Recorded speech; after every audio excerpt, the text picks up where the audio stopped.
There is a little train here that goes up to the Mer de Glace from 1,042 to 1,913 meters.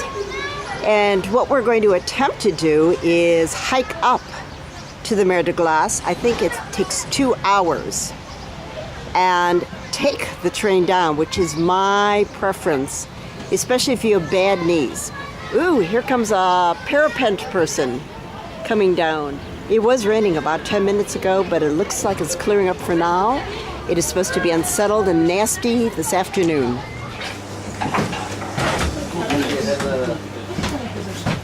It poured on us all the way up to the Mer de Glace with thunder, no lightning, fortunately. You can see on the side of the whip.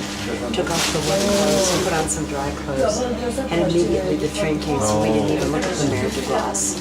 We'll take the little train up another time just to photograph them, do it back down again. It was brutal. Over 2.5 hours. Sure, now it's clearing up. That figures. That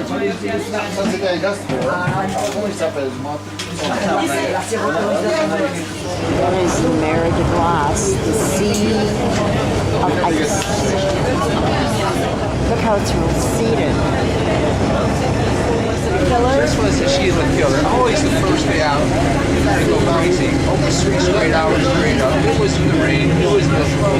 But we did it.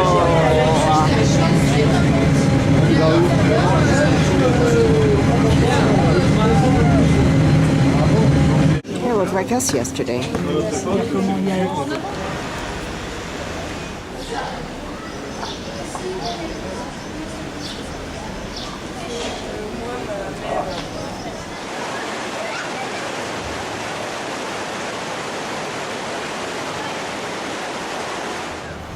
You can see the train track up to Mount Nevers, to the Mer de Glace. Just think we hiked up there this morning.